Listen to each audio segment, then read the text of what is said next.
Oh no, you're a doctor. Why would you let him lick your mouth? You know he licked his butt earlier, right? All right, we're about to react to dog memes. And I'm Dr. Orion, a veterinarian and a veterinary behavior residency graduate, gonna react to Dr. Mike reacting. So meta. Honestly, I think owners look like their dogs. Honestly, I don't. Do I look more like this dog or like this dog? Both of them are my dogs. Maybe I look like a combination of both of them. Doctor takes an x-ray of my heart. Oh, it's a little wiener dog. I love wiener dogs. They're so cute. They have so much personality. They do yap a little bit too much. They do kind of ignore your commands, but otherwise, they're really sweet. They love to snuggle. Where did you get that information from? This notion that all the dogs in the breed have the same characteristics is just plain wrong. We did breed specific traits in dogs, physical and behavioral, to do specific things, but it's not true that all the dogs in the same breed behave the same. I can tell you from my experience that all these things I never saw with a wiener dog, but they are cute. Wiener megaly. Cardiomegaly means you have an enlarged heart. Wiener megaly means you have a large. It means that you have a large... Oh, it bleeped over me. Let me try it again. It means that you have a large...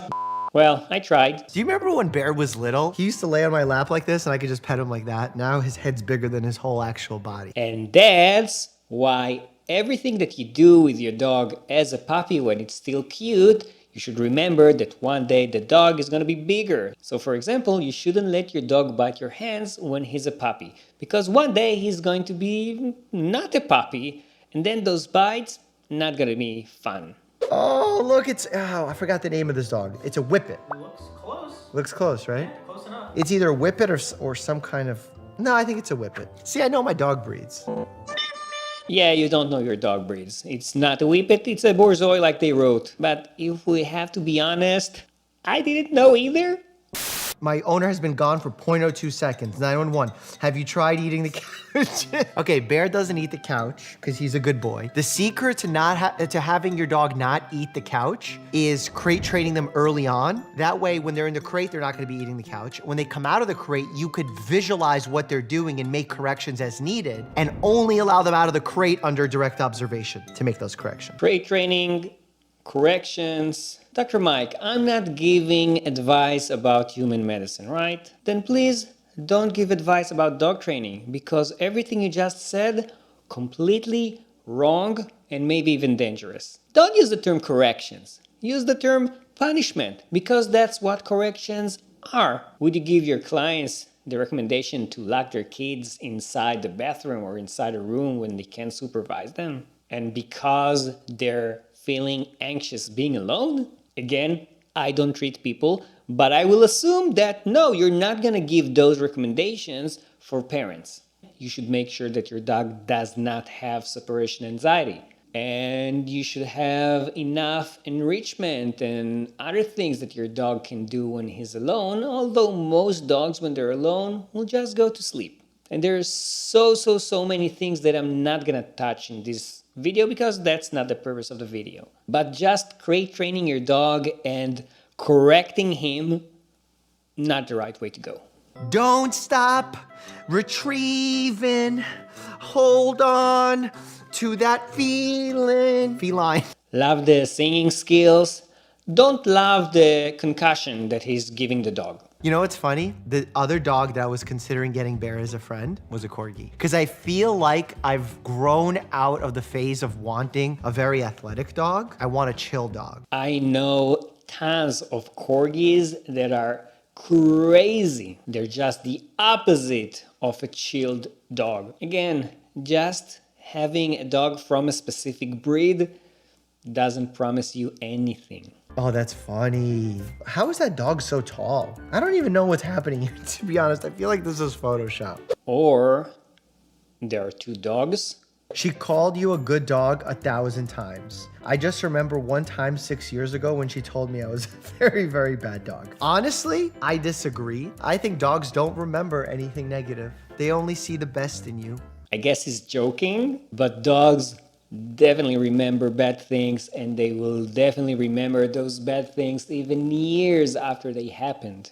And you know what? It's actually a normal thing. That's a survival mechanism. If we'll forget everything bad that ever happened to us, it's very likely that we'll put ourselves in the same situation again. And if that situation was something that's risky, then it might kill us the next time. Now, dogs don't have the mental capacity to know that it's something bad because it can kill them or it's just something bad. And that's why whatever caused stress or fear in the past is actually pretty likely to remain somewhere in their brain and affect their behavior going forward. My emotional support dog after one day with me. Honestly, I feel like Bear would run out of empathy really quick if he actually knew what I was talking about when I unload my feelings to him. This is something that many people don't actually know, and I'm saying it because I know this video is kind of funny and everything, but I actually see a lot of dogs that are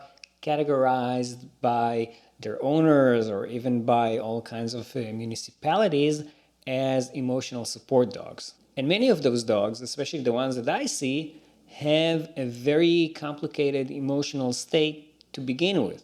Now, with all the benefits that these dogs might give to their owners, it's a problem when the dog is suffering because of that. So not every dog can be an emotional support pet, even if you do love him. Do dogs understand elevators, or are they like, okay, it's time to get out into the world changer? Every time the elevator door opens, Bear gets in it, but I don't think he understands what's happening. I think he just sees a door open and he thinks that's the next step because that's been his progression for so long. But you know what is interesting? If the elevator stops at a different floor, he knows not to get off. So what's that about? What does he know about that floor that I don't know? They do feel gravity, right? So they do feel like the elevator is moving up or down. And those things they don't even need to know. They feel, they sense. Also, they don't need to know the floor's number to know that that's not the floor that they usually get off at. It might smell differently, it might even look differently, and there are things that we might not even notice, like that specific flower pot is not there, or the rug is not exactly the same shade. Dogs can smell cancer. So you think they won't be able to know that this is not their floor? He is purebred.